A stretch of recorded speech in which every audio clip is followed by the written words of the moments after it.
Round two. Summer break, kids are in and out of the house, so I made like a little bit of a mukbang, and then I already started eating this because of that, and now, yeah, so.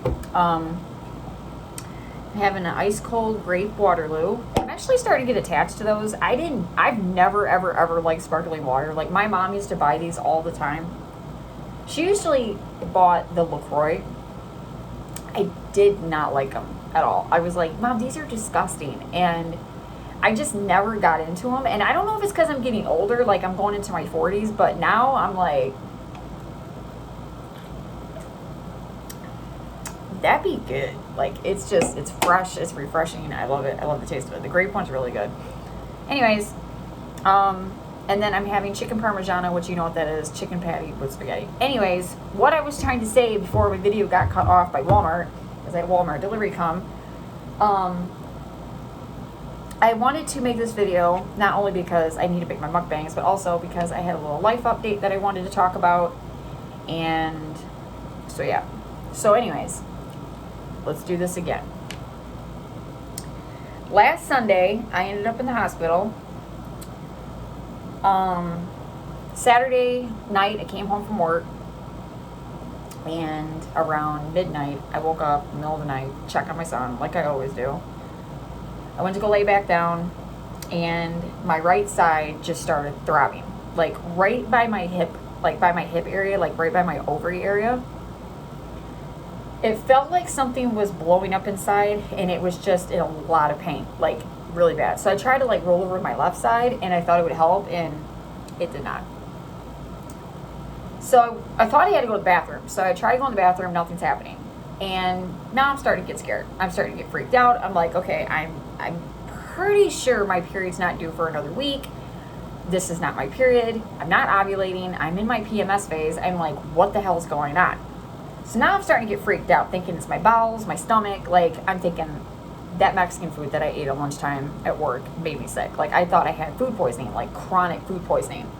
But it didn't make any sense to me because food poisoning doesn't usually happen like that. Like, usually you just get sick. Like, you just feel like you got the stomach flu, and then you puke, and like then you keep puking, and you have diarrhea. Like, this is not what it was.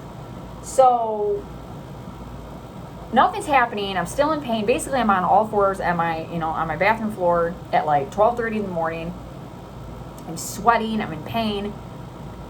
Finally, I just started vomiting because my body didn't know what else to do. This is a great conversation to have over this, like, isn't it? It's awesome. Anyways, fast forward. So the next day, I woke up. I'm not in as much pain as I was the night before, but I was just like, something's still not feeling right down here. But our hospital in our city is notorious for, like, you're going to sit your ass there for 6 to 7 hours. You're not going anywhere. Like, you're not going to leave. And I didn't want to do that, but it was Sunday, and all the doctor's offices were closed. My doctor's office was closed. I couldn't see them until the next day, but I needed to find out what was wrong with me. But I didn't want to go. And my husband was like, you just need to go. So my husband forced me to. Got to the hospital, ran a bunch of tests. Surprisingly enough, they did not make me wait. It was really quick. Found out from the doctor there, I had a 2.5 centimeter cyst that ruptured, and their exact words were hemorrhagic cyst, basically meaning that it ruptured. It had already ruptured, which was cue the night before. The reason why that happened was because it ruptured at midnight the night before. Really shitty time for it to happen. Like, in the middle of the night, nobody's awake, I'm by myself, like, yeah. So then the doctor starts talking to me about, like, the after effects, and I told her, I said, like, am I dying? Like, I've never had this happen before, and she's like, I'm like, do I have to have surgery? Like, is this it? And she's like, no, you're not getting surgery. It's not big enough. It's very small. She's like, it's not like you're not losing blood. They did a CBC. She goes, all your blood came back good. She's like, your urology came back good. She's like, everything's good. Your kidneys are running good. She's like, there's no problems whatsoever. You're not anemic.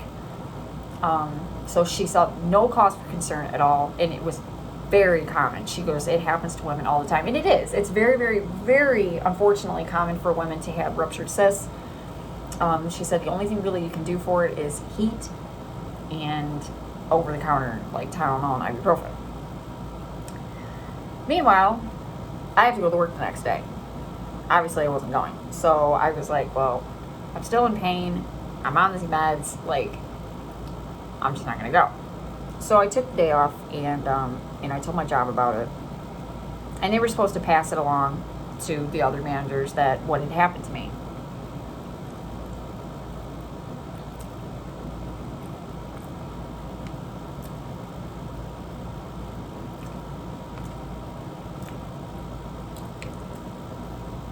Tuesday, I dragged myself to work. I'm still not feeling good. I'm still having problems. My stomach's still jacked up. Things are not working right. I'm all messed up. But I knew I had to go to work.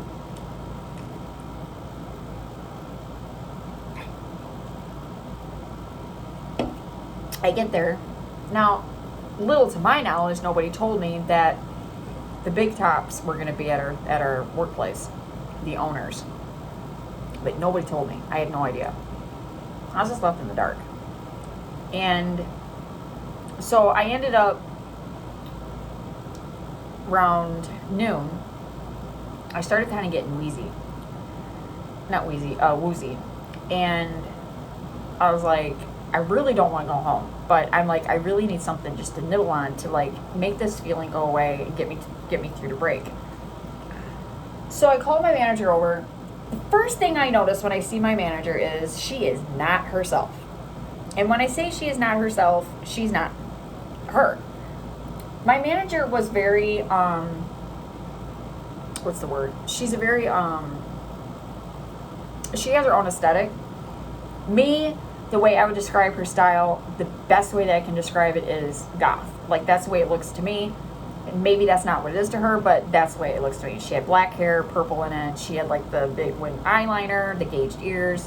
She always wore black dresses. Like, that's what I always said. This morning, she came up to me, and I knew something was wrong. I was like, what the hell? At first, I thought she had a twin sister. I was like, okay, is this her twin? Like, you know, I'm like, who is this? And she comes up to me. Her hair is completely brown. She has on a white dress with flowers on it. And she's got her makeup done, like, very minimal. Gauges are gone. So I'm a little freaked out. I'm like, but I didn't pay attention to it. I wanted to know if I could purchase a bag of crackers, Cheez-Its, slide it hidden next to my cash register, and just kind of like subliminally pop one in every so often just to, you know, make the woozy feeling go away. Ooh. She says to me, no, my DM and my GM are here. No, that's not allowed. No, we're not doing that. But she had a very bad attitude about it when she said it. Now, I did not know the DM and the GM were there. Like, I had no idea. The DM is the district manager and then her manager, her general manager. I didn't know they were there.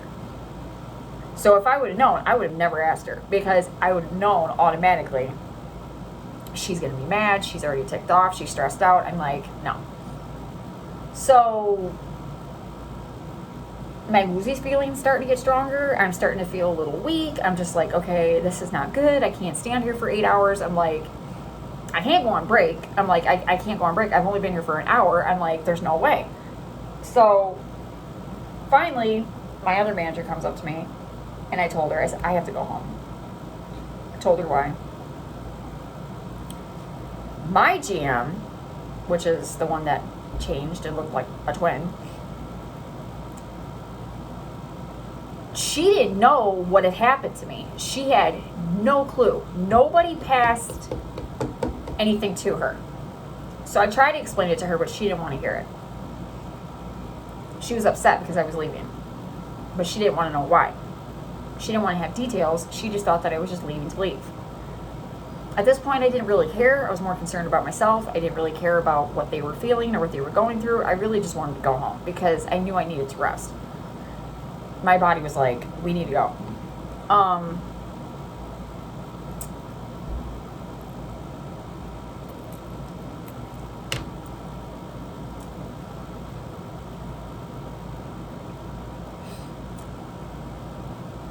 I get to,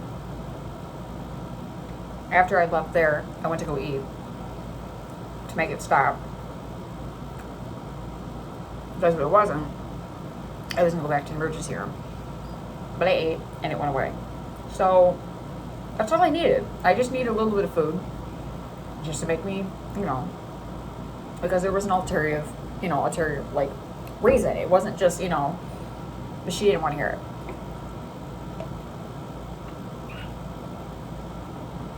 I emailed her or texted her when I was at the restaurant. I said, I'm going to give you my discharge papers and I'm going to give you my explanation papers of the hospital, what the hospital gave me, so you're aware and you can put it on my file and know what's going on.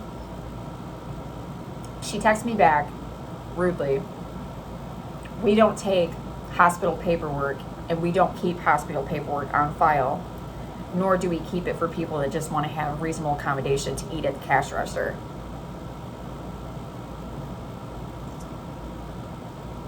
Oh no, she said, because I won't accommodate you to eat at the register.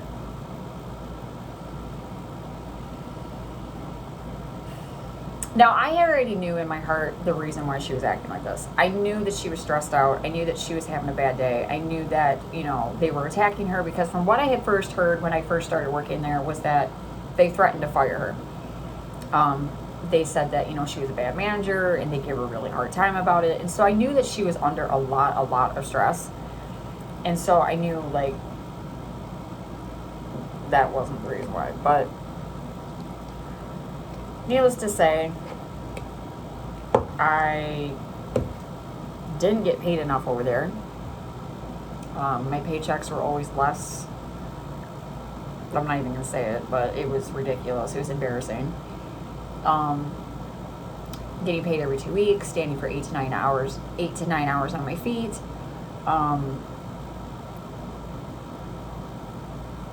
There was just a lot of things that, if the pay was better, I would have put up with a lot more. But the pay is what really got to me. And when you're not being compensated correctly for the work that you do, it really you just lack motivation. Like, you're just like, I'm not feeling this. And you just start to kind of back away from the job. I was already looking for someplace else to go. I was already looking for another place while I was working there.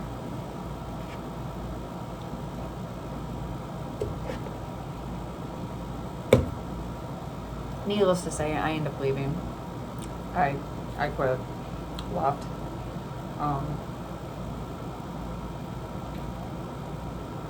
I didn't really like the whole not taking paperwork thing, because it's basically my word against theirs. And without any documented proof, if something was to happen, I wasn't able to prove anything. But I didn't care and able to prove anything, because I didn't have to. I don't have to prove if I get sick, or nobody does. Anybody that works there doesn't have to prove anything. They don't have to say, oh, I'm sick and I have to prove it. If you're sick, you're sick. You're a human being. It's going to happen. We're not robots. We're human beings. And just the disrespect in general was just not, it wasn't the first time in my life I've ever been disrespected by an employer. Trust me, I'm not a stranger to that, but I'm also older and I'm not going to put up with it anymore. I'm not, 18, 19 years old. I'm going on 40 years old. I'm a woman. I'm not going to deal with the disrespect, and I'm not going to deal with it from a person that's like way younger than me. And you don't take your emotions that you're having out on your employees. You don't take them and ball them all up and throw them at the employee because you're having a bad day. You don't know what's going on in that person's life, in the employee's life. You don't know exactly what's happening to them. You don't know anything. When you basically are saying, I don't care to know what's happening, you're just going to do what I say. That is just flat out disrespect. And that is basically just using and abusing people. So from that point, I was up all night last night. That's why I look like this. Like, I have dark circles on my eyes. I was up half the night thinking about this. I didn't know how to respond to any of this, but when it came down to brass tacks, I told myself, you deserve better than this. You deserve a better paying job. And you need something that's more financially, you know, competent. You don't need something that's getting paid that a teenager got, you know, or gets, you know. So I'm really tired, you guys, so forgive me if this is all over the place, but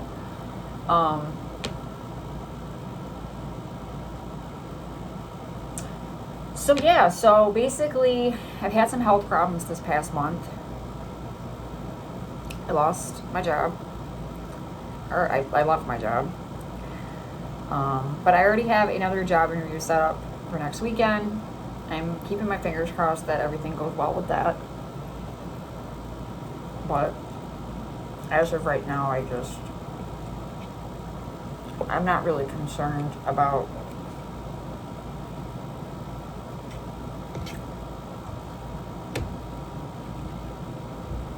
I really just want to be able to take care of my health, because my health is really, it's disintegrating.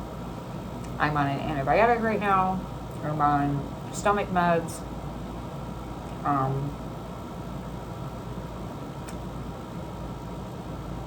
I'm just like a huge mess. That's another reason why I've been drinking these. I've been drinking these for almost a month now. I started with the watermelon Waterloo, the bomb, and then I drank the blueberry lemonade one, and then my mom put me onto the grape ones. So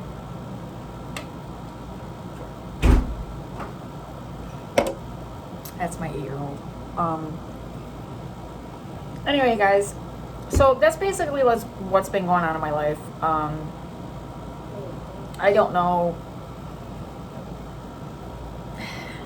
where my life is leading right now. I don't know exactly where it's gonna go, but I do know where I don't want it to go. And if you're working at a job right now, this is not that great.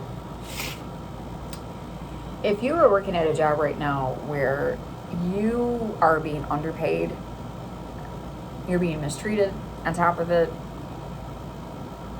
you really got to weigh the pros and cons. And you also need to remember that if you were to die tomorrow, they're just going to replace you with somebody else. You don't matter. You really don't matter to them. And there's always something better out there. It may take a while before you find it, but there is always something better. And on top of the fact that no job is worth your mental stability, your physical health, it's just not worth it. So I had to find that out the hard way. Yeah, so anyways, peace out, you guys. Thank you for watching my videos, and I will hope to speak to y'all again soon. Sorry I didn't eat that much. I didn't eat that much at all.